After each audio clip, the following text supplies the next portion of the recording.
You're listening to the CD Baby CD Baby DIY Musician Podcast.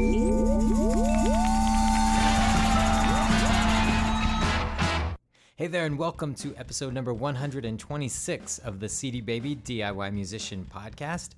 My name is Kevin Bruner, your host for the show, and joining me today is Dmitri Vietze from StoryAmp and Rock, Paper, Scissors Publicity. It's been a while since we've had someone on the show to talk about publicity and press, so I'm excited to have Dmitri here.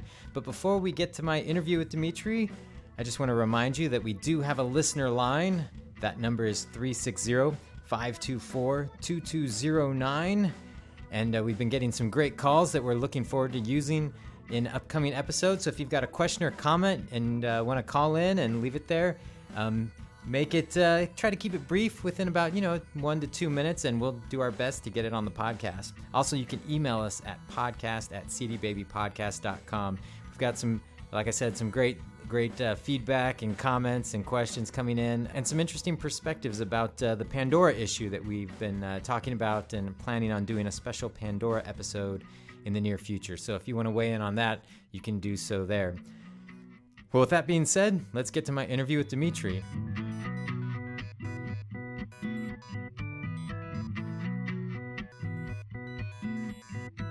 Well, joining me in the office today is Dmitri Vietze of StoryAmp and Rock, Paper, Scissors Publicity. Dmitri, how you doing? I'm good. How are you? It's great to have you in the office. It's great to be here in Portland. Yeah. We do so many interviews over the phone and Skype, and it's a different vibe having you sitting right across from me. So, before we get into our discussion about music publicity and all that, why don't you tell us about who you are and what you've been doing?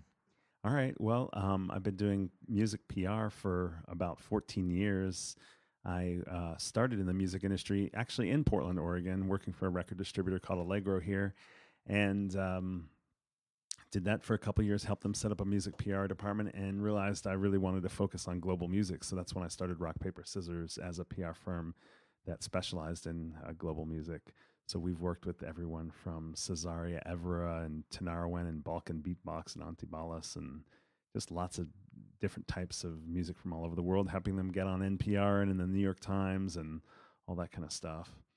And actually live in Bloomington, Indiana now, where Rock, Paper, Scissors is based, and just in Portland for a little bit just to soak up the sun and the rain. You're here for the sunny season. Exactly, that's right. Have a little change of scenery. And then more recently, I started StoryAmp, which is a web platform for connecting journalists with music. So artists can add their tour information and their releases and have it automatically get sent out to relevant journalists while the tour is happening or as the release is on its way. So we actually released an ebook with you guys about how to write a pitch, meaning what you're going to send to the press to get them excited. So we've got some things we've done together with CD Baby, and but we haven't had this conversation yet. No, we haven't, and it's about time. So it seems like since we've talked to it's been probably 3-4 years maybe since we've had some publicist on the podcast. And I'm sure a lot has changed in the press since then. And, just it seems like a lot of the media outlets have gone online. Things like the Huffington Post have become massive. And, just a shift in possibly how they do business. I don't know.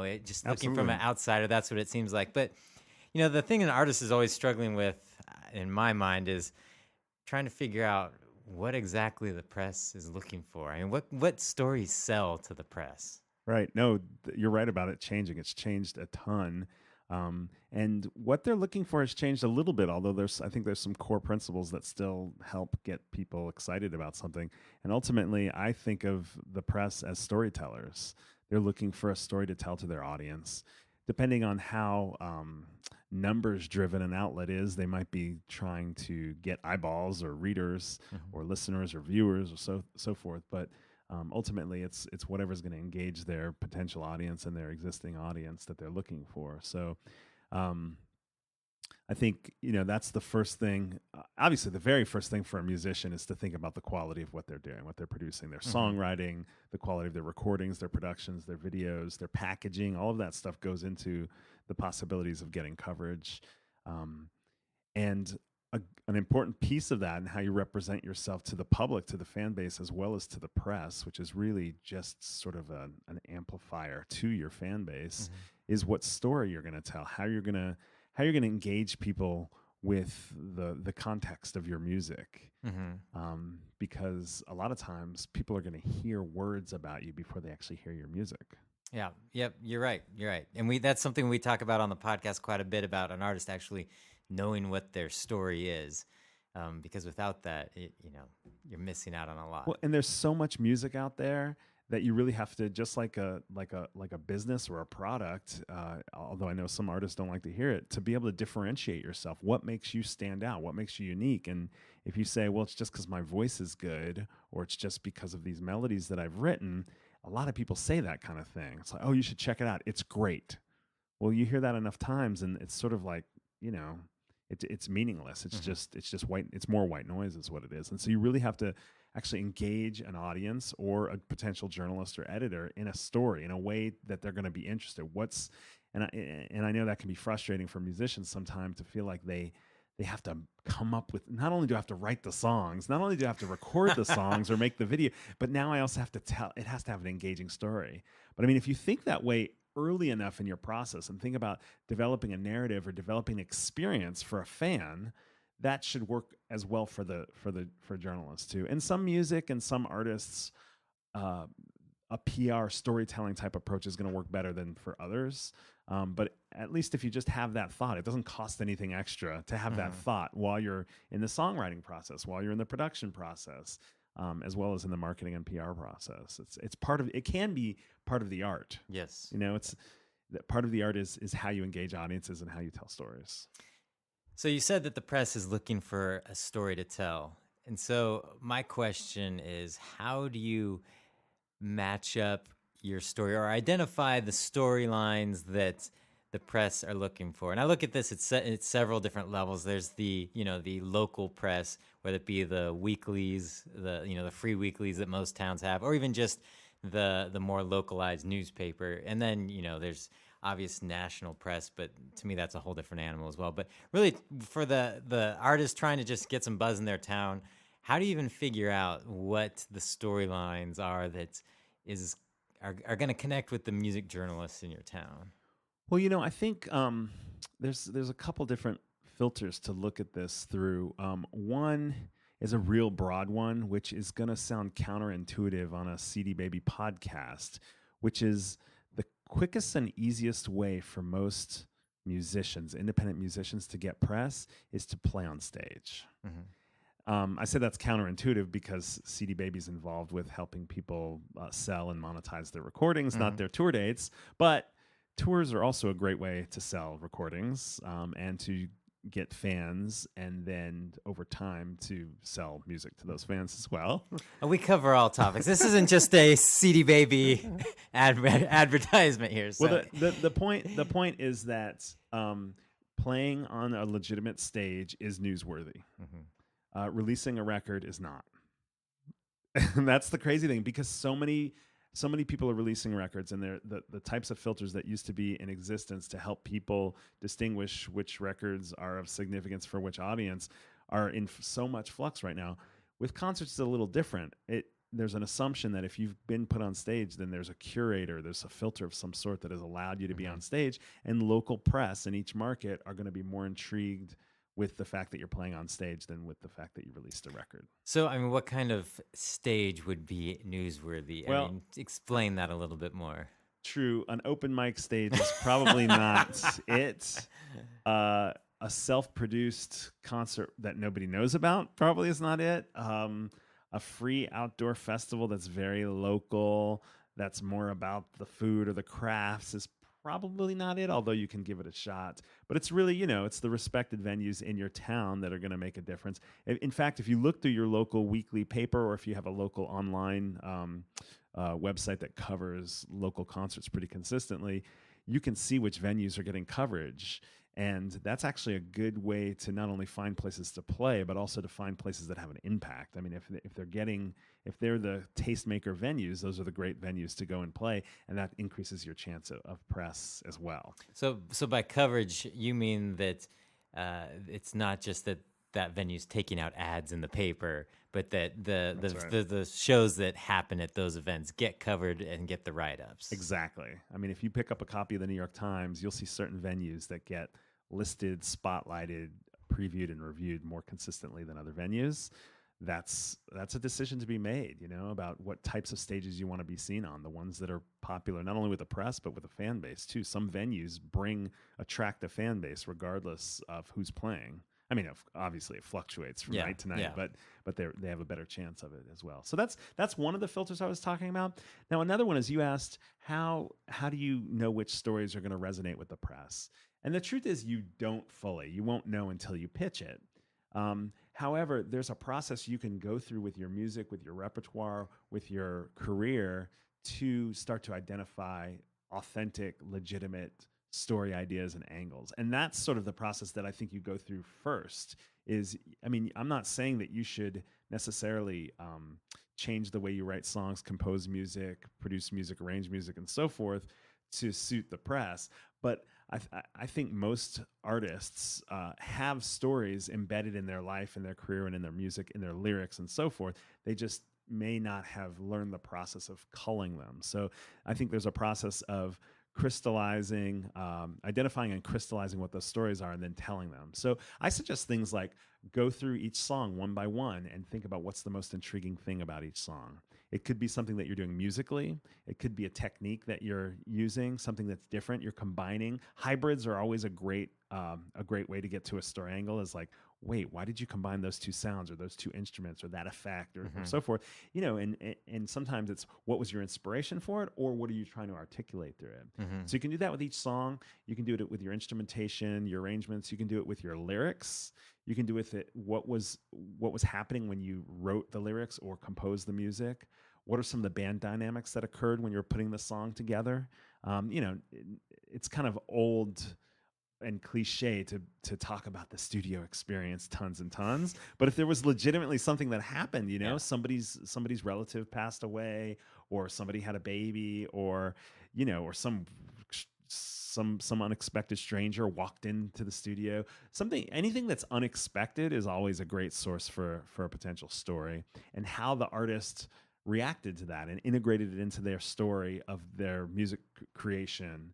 So that's one possibility, is to go through each song and look at all those different things. If there's traditions that you're drawing on or that you're adapting or changing, those are really great opportunities for stories. And then you can also do it for touring too, to think on each tour. If you've never kind of reviewed what are the experiences that happened on tour with fans. Sometimes fan engagement stories can be really intriguing. Sometimes you end up in some sort of friendship with a fan that changes how you create music. Or wrote a song for, or about, or all those kinds of things are pretty cool. But sometimes it's also interaction with band members. So there's those are some of the approaches that you can do too. But really to like cull through and not just think about like the literal interpretation of each song, but also the context and the story around each one as well. Yeah, I think it's interesting with my local regular newspaper. I live across the river from Portland in Vancouver, Washington, and we actually have a separate newspaper from the Oregonian, which is in Portland.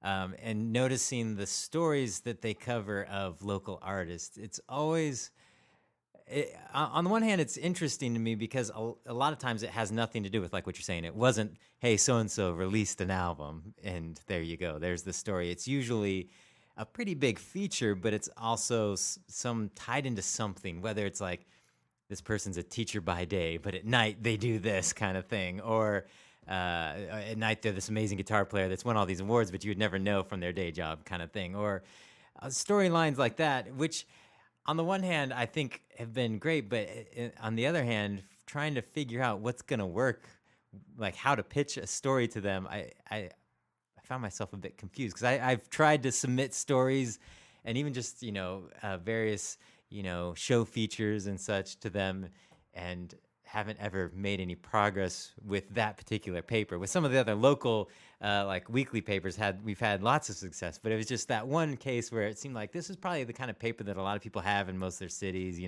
smaller town, 250,000 people, and just it's not doing all the writing themselves, pulling articles from various places, and just trying to figure out what's going to connect with folks like that. It is more challenging now when you have newspaper staffs shrinking and they're doing less local coverage or less original writing where they're really drawing on a newswire or something like that. Or they're following suit because they don't have as much time. They might be following suit from some other larger outlets or other tastemakers or indicators of what they should be covering. And so they'll do a quick review based on someone else's interest. Yeah. But I mean, I think you're on the right track in terms of what the strategy is. Obviously, I mean, one of the interesting things about local papers is, and one of their unique selling points, and the reason they still exist is because they do connect with the local market. There is a local story. So if you can think about what makes you special to the local geography, I think that could probably help with the local paper as well. How do you tell when like a story is no longer a story to them? Because the example I have is that same paper. They did this giant feature on this artist for doing a Kickstarter campaign, a fan-funded campaign, and then my band was doing one like 6 months later, and I thought, well, it's no longer a story to these guys. They already did a big feature.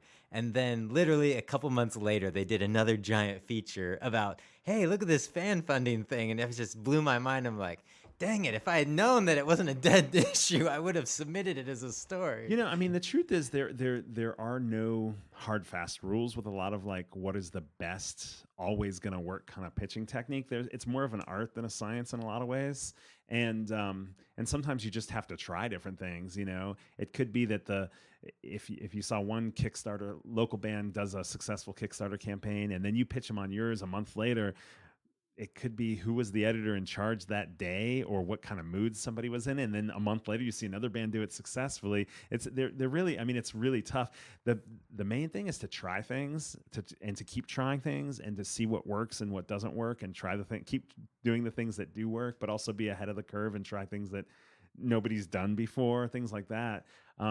But the trick with it is those journalists and editors get targeted by tons of stuff. Mm-hmm. I mean, I've been to offices of journalists where they have, hundreds, not even that long ago, still hundreds of CDs, physical product on their desk, which isn't even the method that everybody uses now for receiving music. But they're pounded by so much stuff. The important thing to remember is that it's not always because they're not interested. It's just whether you caught them at the right time and so forth. So you never want to burn bridges. And so you have to be really diplomatic about how you're approaching the press. If you're going to pitch the press directly, that diplomacy, I mean, you can get a little stronger in your language and how you interact, but you never want to do anything that's going to push a journalist over the edge to be like, I'm never taking your email. I'm never taking your call. You're a jerk. Because they've got 100 or 1,000 other bands who are ready to pitch them on something. So, but I do think you just have to try stuff. Yeah. So the vast majority of the artists listening to this podcast don't have the funds to, hire a publicist, at least not on a regular basis. Occasionally, I know artists will do it for like when they have an album release show coming up. But outside of that, most of it's going to be the artist trying to pitch themselves.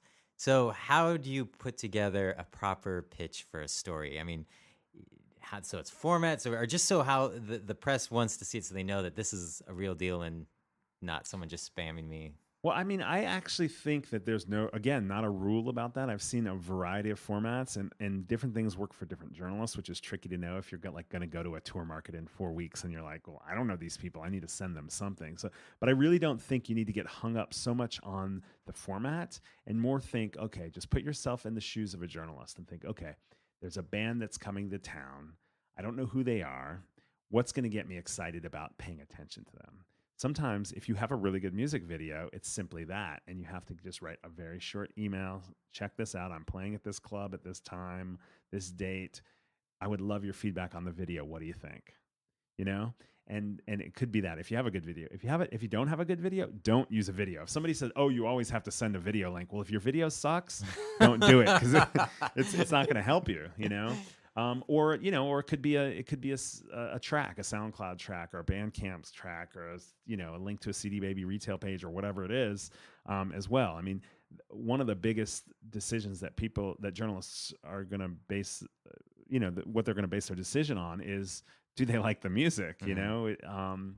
And sometimes if they don't even have time to see if they like the music, it may have to do again with what club that you're playing at, or who else you're playing with, or something else, or a recommendation from somebody else. But I mean, I definitely think you should give people the quickest access to listen to your music as possible. That's usually the decision point.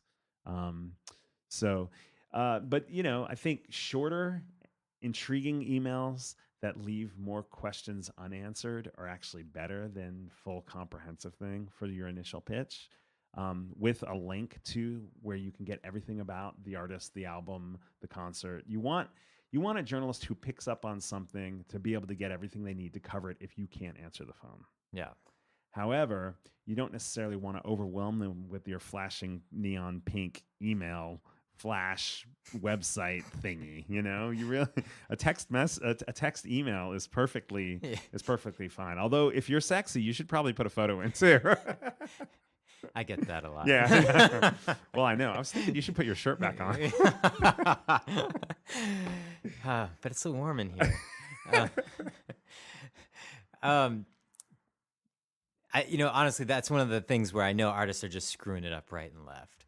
But I mean, people pitch me stuff here at CD Baby, and I'm like, I don't even know why they're pitching me on this. I don't have anything to do with that.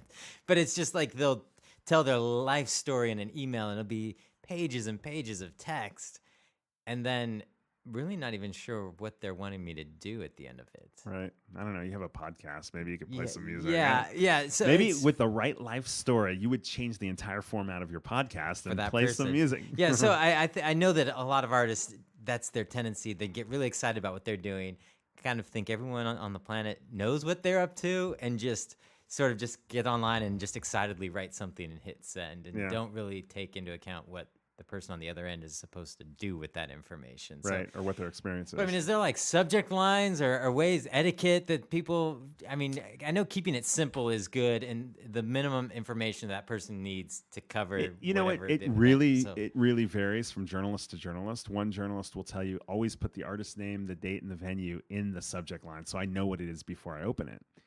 But sometimes you can say something else, or even ask a question in your subject line. One of my favorite tricks is always to make all lowercase in the subject line, because then it looks like I've hand typed it. So not make it like the capital letter of each word. Really? I'm gonna try that trick, Dmitri. Again, it'll vary each time. I switch things up at different times as well. But so I think. I mean, the other tip to throw into this mix is as personalized as possible for that particular person, that particular recipient. The more it looks like a form letter, the more it gets ignored as well. If you can actually read up on what a journalist has written about, engage them in a conversation about something they're interested in, then it's a whole different type of relationship that you have with a journalist. And if you're in a local market where you're going to be pitching the press pretty consistently, doing things like going out to shows and meeting the journalists, or telling them about an artist that you like just because you like them, not because you're in the band or because they're a friend of yours, but literally just developing a relationship with a journalist around the fact that you have interesting taste or good taste is an amazing way to develop a relationship with a journalist. And to find out what their other interests are. It turns out, I know a journalist at the Wall Street Journal who's really into cheese. Like he's a cheese connoisseur. So there's a whole different kind of conversation to have there as well. Or, you learn people's own life stories and their own, what their own families are like and so forth. And it's just like, meeting someone on the street, you have a different kind of interaction with them if you're actually engaged in stuff they're interested in. So I think with the show type pitch, that one seems a little bit more straightforward to me. And it's like, okay, I'll send them a couple emails, and then if they're not going to cover the show, they're not going to cover the show. But if there's like a story thread that kind of runs through your career and you think, man, this is a great story, I think that's the one where it's a little bit harder to communicate, because one, it's hard for sometimes people to write about themselves and say, hey, you know what, this is a great story, what I'm doing, or at least in a way that sounds authentic without sounding like too over the top or really identifying the storyline. Like some of those ones that I've seen in the local paper where they tie the artist's life somehow to the success they're seeing in music. Like, this fireman, he's working all day long, but did you know he's actually sold 100,000 copies of his new album and has this double life, of this amazing independent artist and those kind of things. It's like, how do you? Those seems like the harder pitch to me. I don't know why it seems so hard to me. I'll give you some example. I mean, the thing that's kind of crazy is that with Rock Paper Scissors, is my global music PR firm. With global music, there's always lots of intriguing things that you can pull on, because there's usually some relationship to traditions or hybridization of music or instruments or socioeconomic, political situations around the world that you can always tie stuff into. So it's almost like cheating in a sense, whereas if you're, quote, just a rock band or exactly. Just a singer-songwriter, you might find it more challenging. But I'll give you an example of a couple of bands that I've interviewed recently to develop press materials for. There's a band called the Dirty Names, and they live in a Navy town, sailing town in Maryland. And on the surface, you might say, well, they're really good. They do original music. They sound kind of like a modern day Rolling Stones. And then you could talk about the love songs that they write, or the kind of rock and roll songs. I mean, they're really rock bands and so forth. But I found out that they were basically locked up in this basement type studio by this guy that's considered himself kind of a producer manager, but he was all self-taught. Well, the cool thing was he had this huge vinyl collection, and he just made them listen to tons and tons of old blues and that sort of thing. But he also was a little bit nutty. He would, when he was pissed at them and they weren't doing what they needed to do, he would literally throw a hammer at them. So I mean, there's a story to tell right there. Yeah. That this dude basically locked them up in a basement and would throw hammers at them, and while they listened to like these old gritty blues albums to really get the source of rock and roll. Or there's a story about the neighbor who would call the cops on them because they were so loud, and they built a whole song around that where they basically told the story of how they fictionally stole this neighbor's girlfriend. And so there's, this kind of stories about that and that sort of thing. So that's one example. Another one is a band called the Gold Magnolias, who were a mix of kind of folk singer-songwriter artists in Texas, Austin area. And they moved to New York. And they moved to, they're playing a lot of the kinds of venues in New York where kind of folkier singer-songwriter artists would play, but it was just like a crowded marketplace and so forth. Well, they moved to the cheapest place they could find, which was in Bedford-Stuyvesant in Brooklyn, which is traditionally known as a pretty rough neighborhood because of the crime around the housing projects and that sort of thing. And so there's stories around that in itself. These white guys from Texas who move into a primarily African-American rough neighborhood. But as a result, they ended up playing at these almost entirely African-American and Caribbean clubs. And they felt like they needed to adapt their original music to the audience that was there. And so they went to more of a kind of a soul sound and that sort of thing, just to keep the audience engaged with the gigs. They were kind of shocked that they got these gigs that they were getting paid with this like really cheap liquor and fried chicken, literally getting paid with fried chicken and cheap liquor. I think those are standard payment units for the independent artists these days. Yeah. Well, it was a cross-cultural version of that. So anyway, from there the story kind of goes from there, and so that's the kind of thing that you can kind of dig a little bit deeper to get to something other than, yep, we showed up in New York and we tried to make it big, which is sort of like boring. Yeah. It is interesting trying to draw on those storylines. I find that some artists, I think, kind of get scared when straying into their personal life to look for those stories, not necessarily because, it's going to expose who they are, but the idea that it kind of deflates them as this rock star type persona in the media. But it's really those kind of things that people want to grasp onto in order to find some sort of common interest to write about people.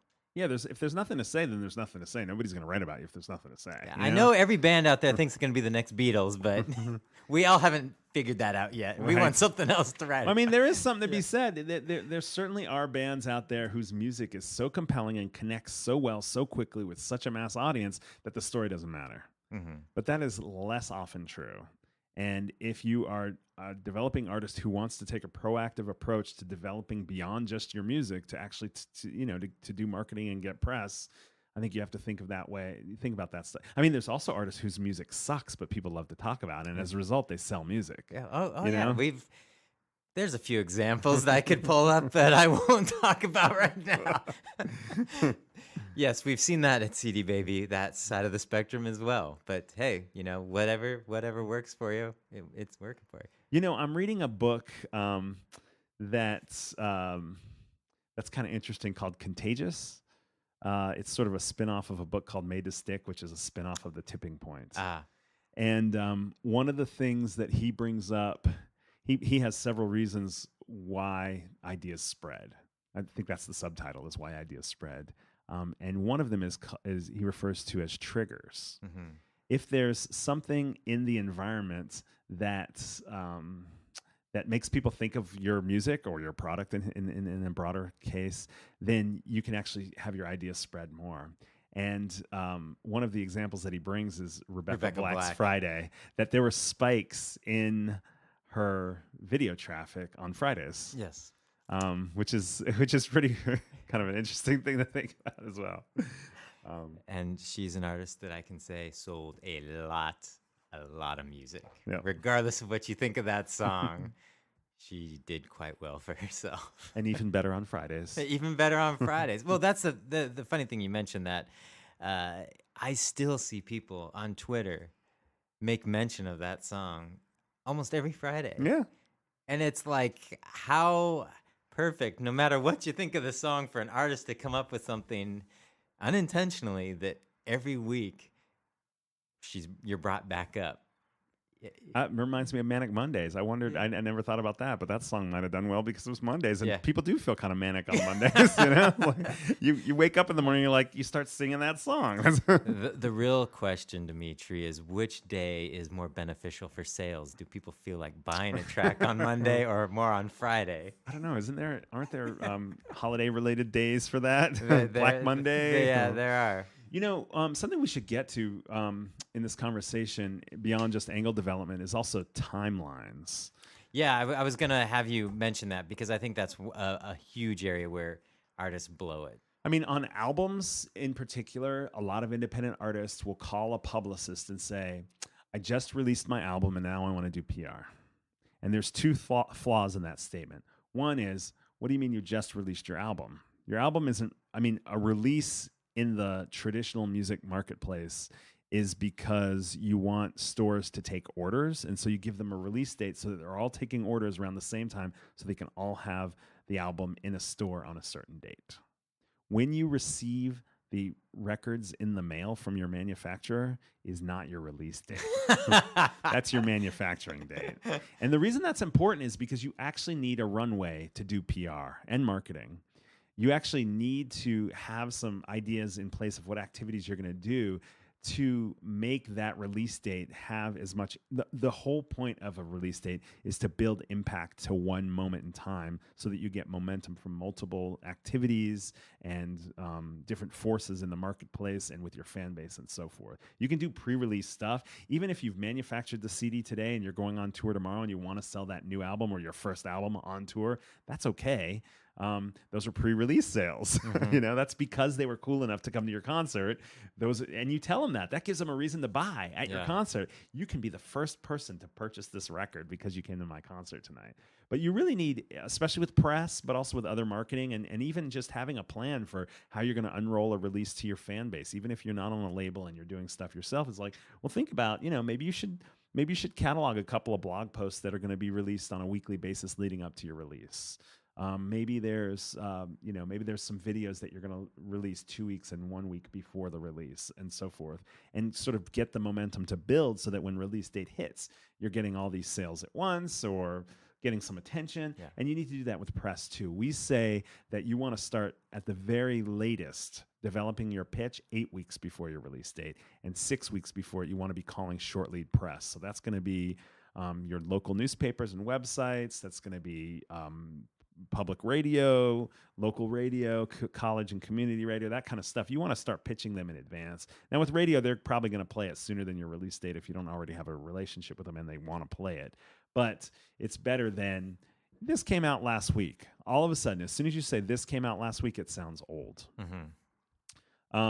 So having enough time to plan for your release is really helpful, and from a PR perspective, really good. Same thing goes for concerts. You might think that like 3 nights is plenty of notice for somebody to either plan to come to your concert or write about your concert. It really isn't. I mean, we think of 2 weeks as your last minute notice. I mean, yes, you can still a week before a concert make sure somebody's coming or so forth. But if you haven't heard an answer from them 2 weeks before, then you're starting too late, really. Yeah. You want to start contacting local press and a tour market 6 weeks before each concert. Yeah, and I think that's exactly what the local like weeklies here, they say that they have it all locked in like 2 weeks out. So unless there's like something that just pops up that's we must print this type scenario 2 weeks out, it's that's right. up. You think about the weeklies. I mean, they've got to assign stuff, get it written, get it back, get it edited,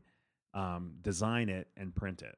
So you really need to leave some time for that stuff. Especially those type publications, because a lot of them aren't using a giant staff of writers. A lot of them are just... So we're talking about like the Time Out New York and the LA Weekly and the San Francisco Bay Guardian and the Village Voice. Those are what we're talking about with weeklies. You said a couple things there that I was wanting to ask about when you're planning the whole release. Say it's 6 weeks out, I start emailing, like you said, the short run press. How often should I email? Like, all right, I'm 6 weeks out, I got my whole schedule, I send my email, and I sit there and wonder, did it already go in the trash? Should I email again, or how often should I follow up? I certainly wouldn't do it more than once a week. Okay. Yeah. Traditional publicists, when they get on the phone and they send email, first of all, they already have relationships with journalists for the most part. And unless there's a huge name artist or some really critical new information or news, contacting a journalist more often than once a week is just kind of annoying, you know? StoryAmp is built with an automatic schedule in it. If you put your tour dates into it, it automatically sends emails to relevant press in each tour market 6 weeks, 4 weeks, and 2 weeks before each concert. So we've actually taken an even more conservative perspective on it. They can also still get to all the tour dates that are coming up within the web app of StoryAmp. But that's just to give you a sense of what kind of time frame we scheduled for in a slightly more automated format. That's sort of what we go with. What kind of assets should an artist have when they're ready to go, when they're pitching for press? I mean, because the last thing you want to do is have them say, okay, we're gonna run with this. We need these things. And you're like, oh, crap, I don't have those things. It's not that complicated, but it is important. I mean, you definitely need music, recorded music, that you can get to the journalist. If you really want to be kind of professional about the whole thing, you should have the ability to hand them streams, downloads, or physical product, and actually be able to mail in a timely fashion physical product, meaning a CD, to journalists. Some journalists insist upon it. It just happens to be their personal listening habits. I know those of you who have been like in the iTunes generation for 10 years are like, that sounds stupid and backwards, but there are journalists who still require it. Yeah. There are also journalists who will sell your CDs on eBay and Amazon and at yard sales and whatever else too. That's just part of it, unfortunately. Although, you might want to get them a stream track and see how they want the music delivered rather than just doing a huge mailing of 400 CDs, which is the old way of doing things as well. So you need music that they can listen to easily and in the format they prefer. You need high-res photos. Ideally, you want a really nice album artwork as well as at least one artist photo, although if you give them a few choices, it's great because a vertical layout versus a horizontal layout will change their ability of whether they can use something. It's cool to have a variety of color and black and white, just depending on what their design needs are at the moment and so forth. And then, the details of the concert or the release, it's better to have more details than fewer. So, if you have a record label, a distributor, what territory it's being released on, the release date, the suggested retail price, your preferred retail link for an album, track listing is also a good thing to have. And actually, if you're going to deliver music in a digital format, to make sure that it's clear what the order of the tracks are, as well as what the titles are. That's really useful. You don't have to have like comprehensive biographical data on every single track, although if you do, it can engage certain writers more than others. And then, a biography of some sort would be great for them to be able to tap into if they, to get the general overview of who you are and where you've been and what you've done, that sort of thing too. You've mentioned the kind of the release, the kind of like a, new album release type show. Is it always better if the pitch you're making to the press has some sort of timeliness, like the album release show? I mean, is there a way to approach press to get them to cover your album when it is more than a week old, when it sounds old? I mean, is there an every angle single one of them, like a lot of artists, it'll be this, as an independent artist, finishing up an album it can be a crazy experience. So many details. I mean, you're making all this music, you're enjoying it, then it comes down to like, now I'm in the manufacturing business, now I'm in the marketing business, and all these things coming together. Sometimes, the effort, it just isn't there to put towards an album release show or whatever. But later on, the album starts gaining momentum. How do you approach them when it's like, it's not a brand new release, but you know yourself in terms of how organized you are, how experienced you are, and so forth. And if you are not an organized person, or if this is your first time out, I strongly recommend make the record and then plan the release, and just plan on sitting on it for, a couple of months while you sort that out. I know it's sort of anticlimactic from a artistic perspective. You're like, my baby, it's finally here. Let's take pictures, put you on the shelf for 6 and so months. forth. But I mean, you're really kind of shooting yourself in the foot if you don't either have a plan in place before this is all going to come together, or give yourself the runway, give yourself the speed. Actually, there was an NPR director who was in Bloomington, where I live, to learn Mongolian. Wait a minute, back up. You went to Bloomington to learn Mongolian? Yeah, he did, because there aren't that many places where you can learn Mongolian. And Indiana University's there, and there's actually this whole Central Asian population because the Dalai Lama's brother was there, and so forth. There's this, Bloomington's kind of weird, like Portland, sort of. I've played the Speedway there before. No, you haven't. Yes, I have. Wow. You're the first person I've met who's played this. Well, is that newsworthy? I don't know. Outside of Bloomington, it is. I don't know. I didn't even know they had bands there. Anyway, I was talking about Central Asia for some reason. Oh, this NPR director came to Bloomington to learn Mongolian. He happened to be an amateur pilot.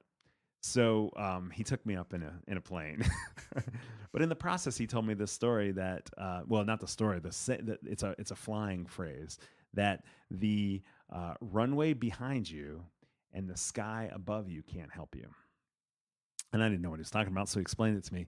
So people always think it's better to fly, like amateurs think it's better to fly close to the ground in case something happens. You're closer to the ground. Well, the truth is, as long as you're more than 50 feet above the ground, you actually want to be as far away from the ground as possible. So it's better to fly as high as possible so that you have more time in case something bad happens to find a good place to land. And the same is true with the runway. Pilots who are either lazy or just aren't having a clear head will land in the middle of the runway. But once again, when you're landing, you want to have as much space between you and the end of the runway as possible in case something comes up. And it's the same. That's how I think of it with a release, an album release. The more runway you have, the better it is to plan for things that come up. You have more opportunities to pitch different angles, try out different things during that 6-week period than you would if you said, yeah, my release was yesterday. Yeah. You're kind of already out of time and you're sort of working backwards at that point. So I like that.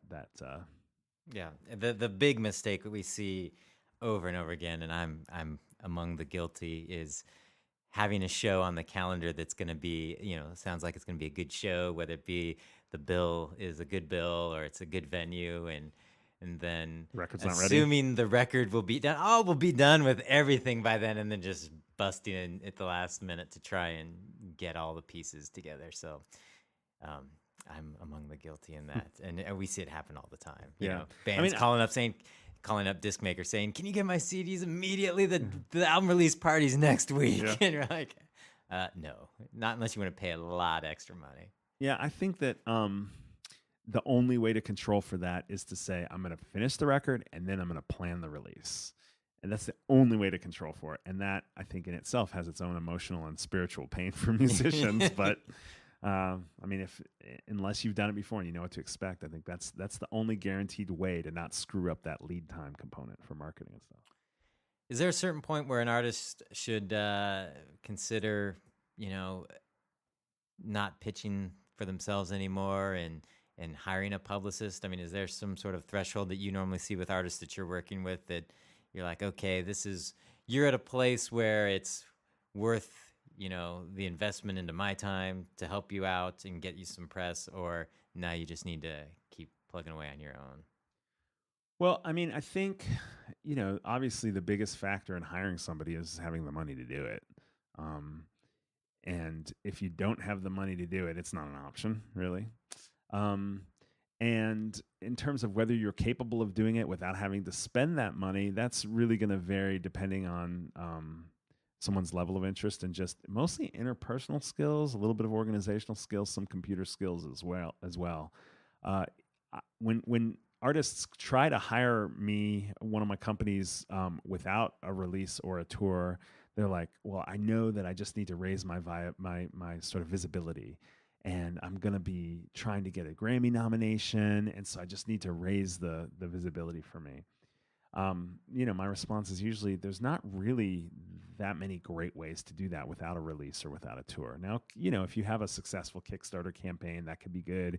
If you have some kind of mission-based, non-profity work, that can be good, although that's generally a little harder to get press without a release or a tour to go with.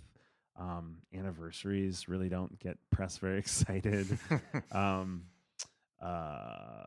Film work, that's a whole different world in terms of getting film-related press. Music press don't cover a ton of music-related film, unless you're already pretty famous or, you have a breakout documentary hit of some sort. Yeah.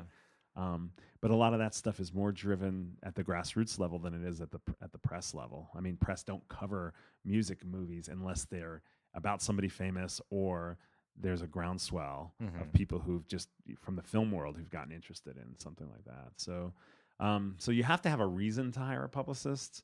With other types of marketing and promotion and social media, there may be other things. That's not my area of expertise, so I won't comment on it. I definitely think it's worthwhile for any independent artist to try to do publicity themselves, at least to get a feel for what the value is when they hire somebody. Like if they're struggling to write their story angles and their press release, then they'll understand why they're paying. They'll understand what they're getting for their money. And if somebody does a crappy job, they can say, you know what, I could have done that. So no, this is not, this isn't good enough. We need to keep working on this. Or when they get it, to say, I don't have to feel guilty about having spent that, whatever $100 to have somebody write this for me.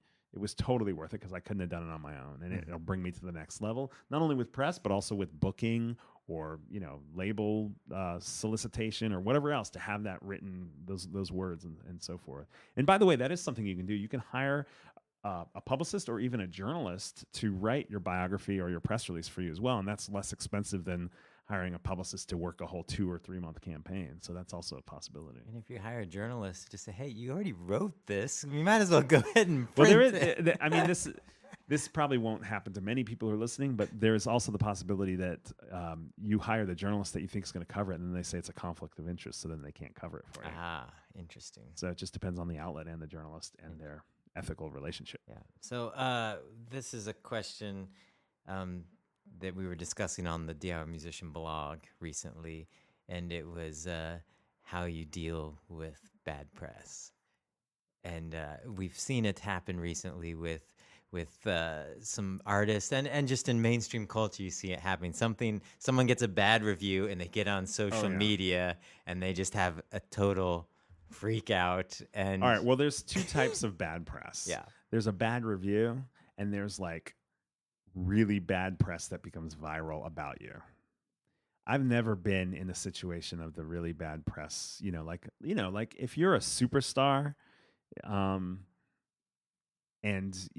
something about your use of substances or your relationships crosses a line that the press starts reporting on, that's crisis management, and that's a whole different thing.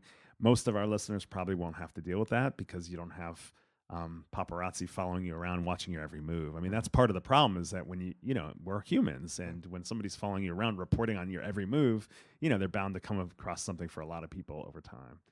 But the other kind that you're talking about that you guys covered on the blog was you got a bad review and then you decided to take revenge. The truth is, I don't remember what outlet was that did that bad review. I did see that on your blog. it was the local weeklies. Yeah. Most people didn't notice the review, so you brought more attention to it by talking about it. Yeah. So, I mean, and there is, I know a lot of people don't believe that expression that any press is good press. And again, we already had a conversation about the Friday video. So, it's like, but the truth is, you're not going to get what do you have to gain from like going after a journalist or so forth, especially if you're an artist that doesn't have a significant following.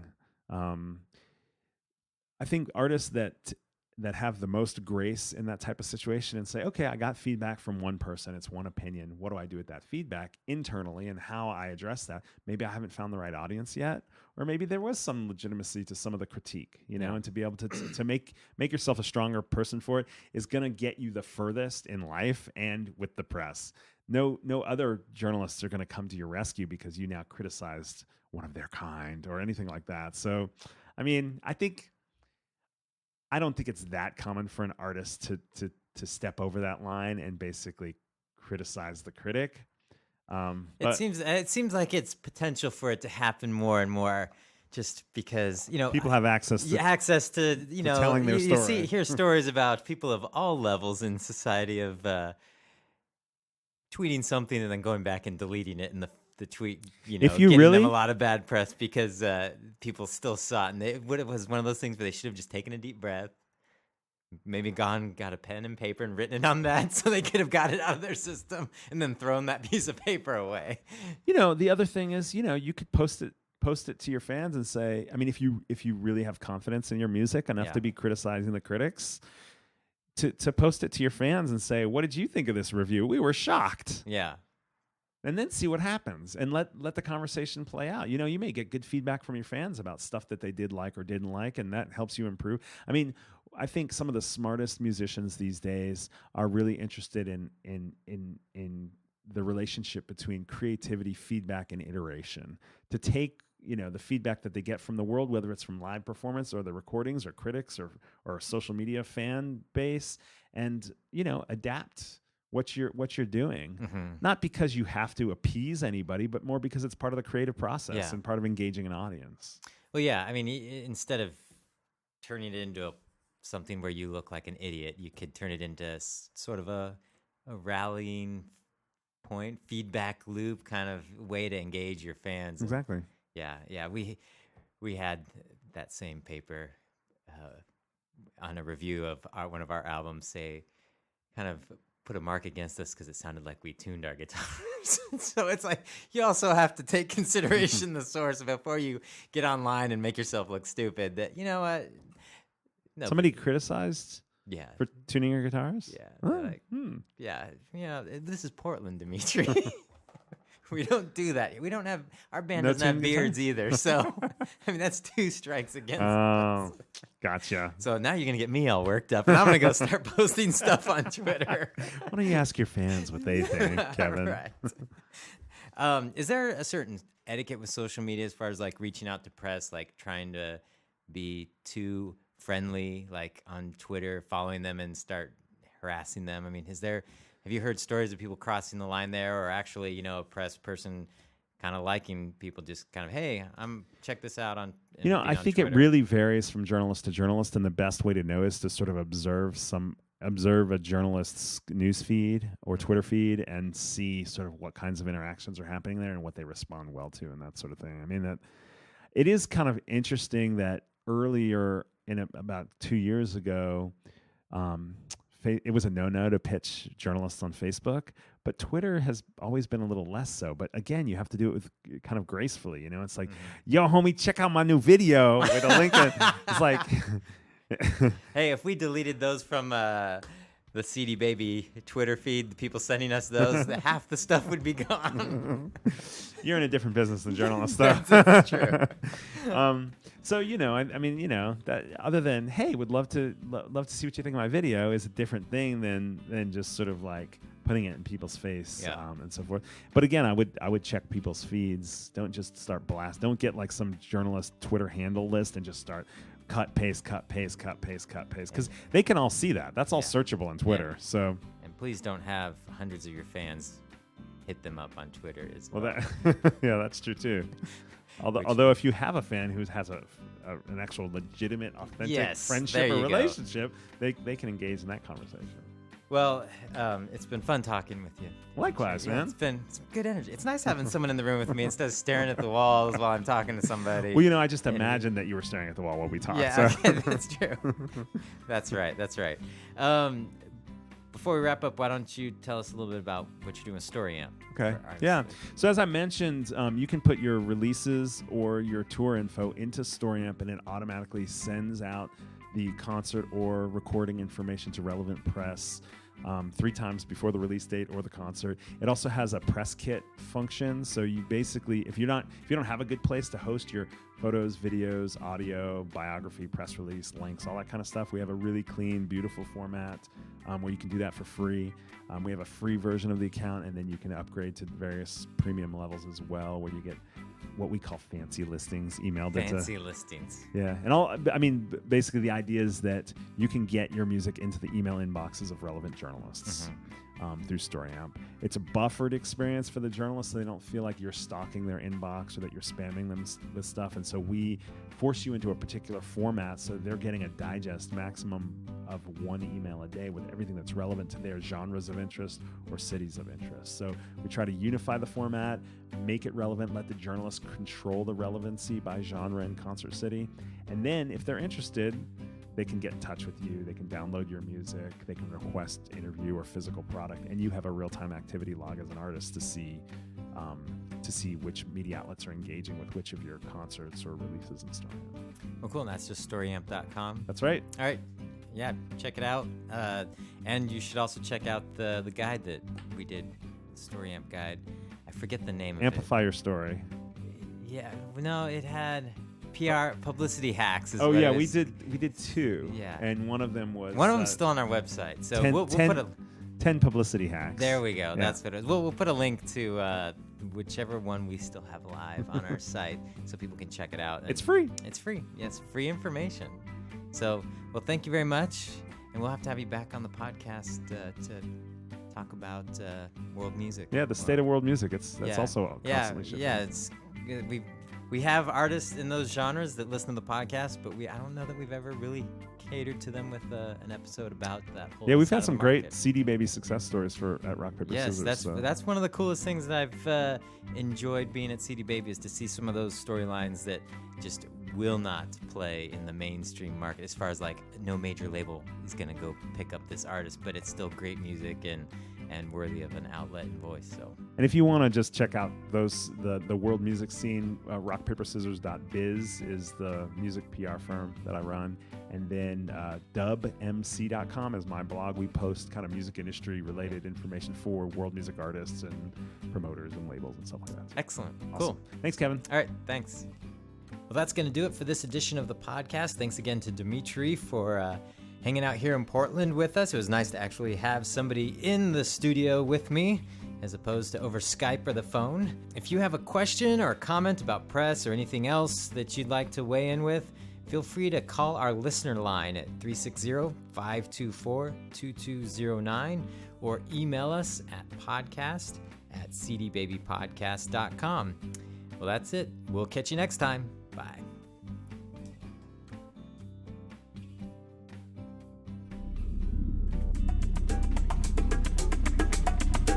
You've been listening to the CD Baby DIY Musician Podcast, broadcasting from Portland, Oregon, USA.